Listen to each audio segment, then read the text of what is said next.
আসসালামু আলাইকুম। আরটি ইলেকট্রনিক্সে আপনাদের সকলকে স্বাগত। সো আজকে একটি 43 ইঞ্চি মার্সেল টেলিভিশন দেখতে পাচ্ছেন। প্রবলেমটা ফেস করবেন, কীভাবে স্ক্রিনটা আসছে। সো চলুন দেখা যাক কী প্রবলেম এর থেকে হচ্ছে। হালকা হালকা লাইট স্পার্কিং করতেছে। মূলত সারা প্যানেলে লাইনটা কিন্তু লাইট আছে, কিন্তু প্যানেল থেকে যে দাগগুলো আসতেছে এটা প্যানেলের প্রবলেম। ইভেন ওডিরই আমরা এটা খুলবো।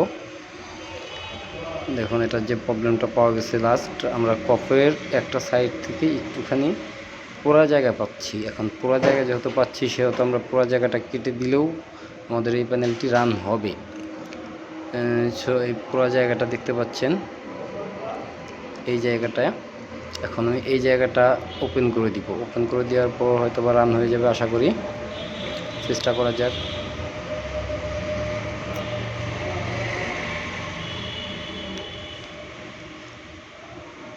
আজকের যে ক্যামেরাম্যান ছিল, ক্যামেরাম্যান খুব একটা হার্ড ছিল না, যার জন্য ক্যামেরা ধরার স্টাইলটা তেমন একটা ভালো হয়নি।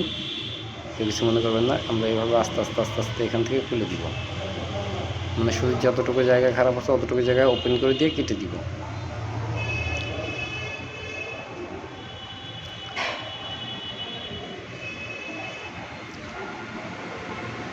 দেখতে পাচ্ছেন পুরো জায়গাটা কীভাবে ওপেন করতেছে।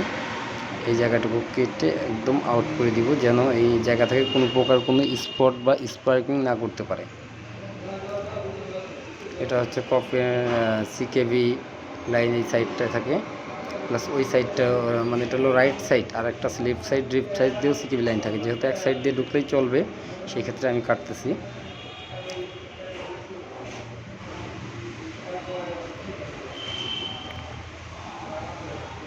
এখানে খুব আস্তে আস্তে কাজটা করতে হবে।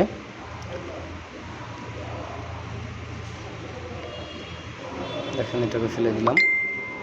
এই জায়গাটুকুই প্রবলেম ছিল আমাদের। এখন যেহেতু এটুকু কেটে দেওয়া হয়েছে, এখন আমরা আবার প্যানেলটিতে লাইন দিব। লাইন দিয়ে কাজটি চালাবো, দেখি কি হয়।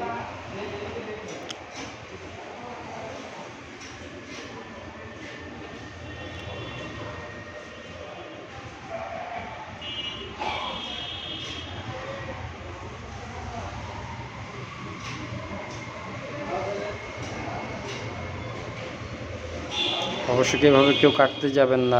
আগে বুঝবেন, কাজটা বুঝে দেখে শুনে তারপরে কাটার চেষ্টা করবেন। আপনি হুট করে প্যানেল থেকে সাইড থেকে কেটে ফেললেই যে ঠিক হয়ে যাবে তা না। এর মধ্যে কিছু কাজের সিচুয়েশন বুঝতে হবে, কাজের সিচুয়েশন বুঝে কাট করতে হবে।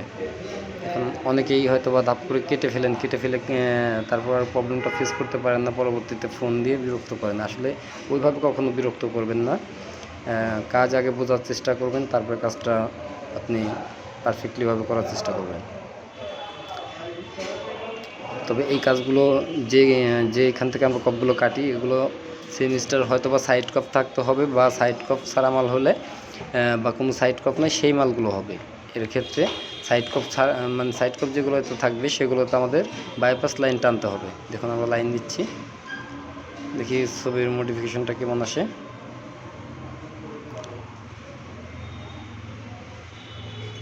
ক্যামেরা একটু আগাতে হবে।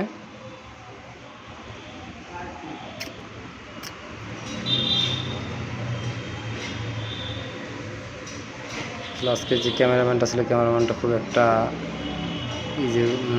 খুব এক্সপার্ট ছিল না, যার জন্য ক্যামেরা ধরাটা মিসিং করে ফেলছে।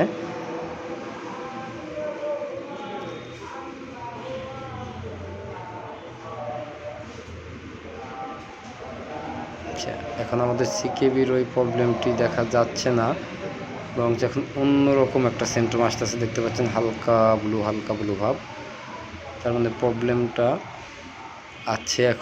এখন প্রবলেম আছে হয়তো বা গ্লাসের সাইড থেকেও শর্ট হতে পারে। আগে চেক দেবো গ্লাসটা, পুরো গ্লাসটা চেক দিয়ে দেখব।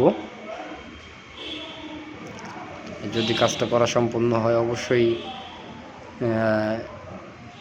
দেখবেন যে কিভাবে কমপ্লিট হলো। যে কোনো কাজই আমাদের কাছে হোক বা না হোক, যদি কোনো ভিডিও করে থাকি অবশ্যই সে কাজের টিপসটা আমি বলে দিই যে কেন হলো না বা কী হলো না, সেই জন্য। আমরা একটা স্পট পাচ্ছি, এখানে দেখতে পাচ্ছেন ছোট্ট গ্লাস পুরে ফেটে বের হয়ে গেছে। তার মানে এই স্পার্কটার কারণেই আমাদের ওই সাইডের কপটা খারাপ হওয়ার কারণে এই স্পার্কটা হয়েছে, আর এই স্পার্কটা হওয়ার কারণেই আমাদের প্যানেলটা অফ হয়ে গেছে। সো এই প্যানেলটার কাজ করা সম্ভব না। ধন্যবাদ, ভালো থাকবেন সকলে।